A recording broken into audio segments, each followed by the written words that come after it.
សបាត់មួយព្រះយេស៊ូវត្រូវបានគេអញ្ជើញទៅឯផ្ទះរបស់មេដឹកនាំពួកផារីស៊ីម្នាក់ពួកផារីស៊ីដែលបានអញ្ជើញមកជាមួយព្រះអង្គសុទ្ធតែស្លៀកពាក់ដូចគ្នាវាជាការជួបជុំគ្នារវាងមនុស្សដែលមានឋានៈស្រដៀងគ្នាដើម្បីបរិភោគអាហារជាមួយគ្នាទោះបីជាពួកគេមានរូបរាងស្រដៀងគ្នាក៏ដោយក៏ពួកគេកំពុងសម្លឹងមើលគ្នាទៅវិញទៅមកដោយចង់អង្គុយនៅកន្លែងដែលមានកិត្តិយសជាងគេដូចជាកន្លែងក្បែរម្ចាស់ផ្ទះជាដើមដោយឃើញដូច្នេះព្រះយេស៊ូវមានបន្ទូលថាត្បិតអស់អ្នកណាដែលដំកើងខ្លួននោះនឹងត្រូវបន្ទាបចុះតែអ្នកណាដែលបន្ទាបខ្លួននោះនឹងបានដំកើងឡើងវិញបន្ទាប់មកព្រះអង្គក៏មានបន្ទូលទៅកាន់ម្ចាស់ផ្ទះដែលបានអញ្ជើញព្រះអង្គដែរព្រះអង្គមានបន្ទូលប្រាប់គាត់ថាកាលណាអ្នករៀបរៀងភ្ញៀវពេលថ្ងៃត្រង់ឬពេលល្ងាចនោះកុំឲ្យអញ្ជើញពួកសម្លាញ់បងប្អូនសាច់ញាតិឬអ្នកមានដែលនៅជិតខាងឡើយក្រែងគេក៏អញ្ជើញអ្នកទៅសងដូច្នោះវិញដែរបើកាលណាអ្នករៀបរៀងភ្ញៀវនោះចូលអញ្ជើញពួកអ្នកក្រអ្នកពិការអ្នកខ្ញោចនិងអ្នកខ្វាក់វិញ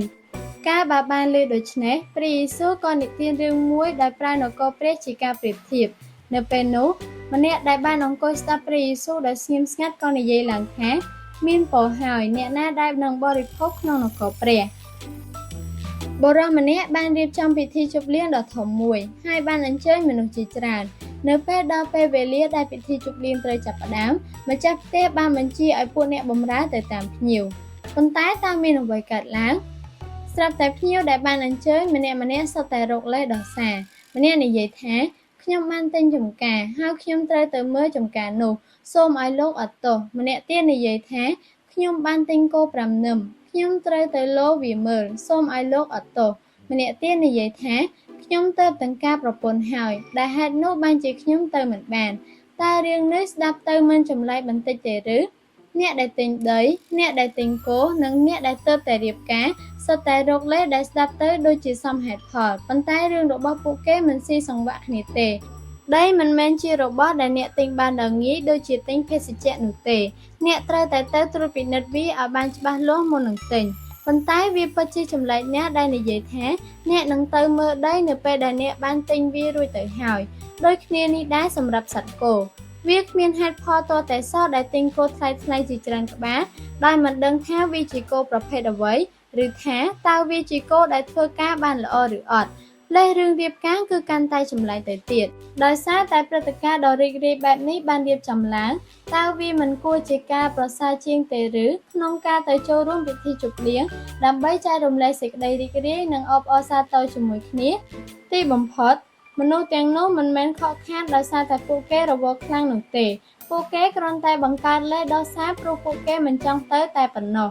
ពួកគេគ្រាន់តែជាមនុស្សដែលធ្លាប់បានចូលរួមពិធីជប់លៀងច្រើនពេករហូតដល់ពួកគេលែងមានការរំពឹងទុកអ្វីទៀតទោះបីជាមានការជប់លៀងបែបណាក៏ដោយ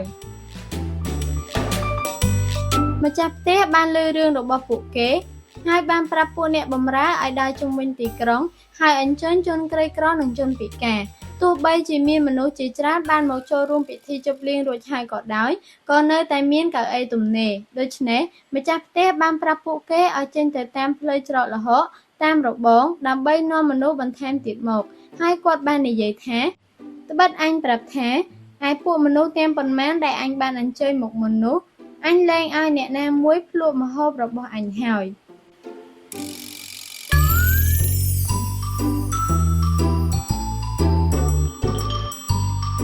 បងប្អូនទាំងអស់គ្នាអើយប្រសិនបើអ្នកលើកដំកើងខ្លួនឯងដូចជាអ្នកដែលស្វែងរកតំណែងខ្ពស់នោះអ្នកនឹងមើលស្រាលចំពោះការអញ្ជើញចូលនគរព្រះអ្នកដែលបន្ទាបខ្លួនពួកគេស្គាល់ពីតម្លៃនៃការអញ្ជើញនោះហើយឆ្លើយតបដោយសេចក្តីអំណរព្រះជាម្ចាស់កំពុងហៅយើងឲ្យមកចូលរួមពិធីជប់លៀងរបស់ព្រះអង្គសូម្បីតែពេលនេះក៏ដោយខ្ញុំសង្ឃឹមថាយើងទាំងអស់គ្នានឹងមិនចាត់ទុកការអញ្ជើញនោះថាជារឿងធម្មតានោះទេប៉ុន្តែសូមចូលរួមដោយចិត្តអរព្រះគុណនិងចិត្តដែលពោរពេញដោយក្តីរំពឹងទុក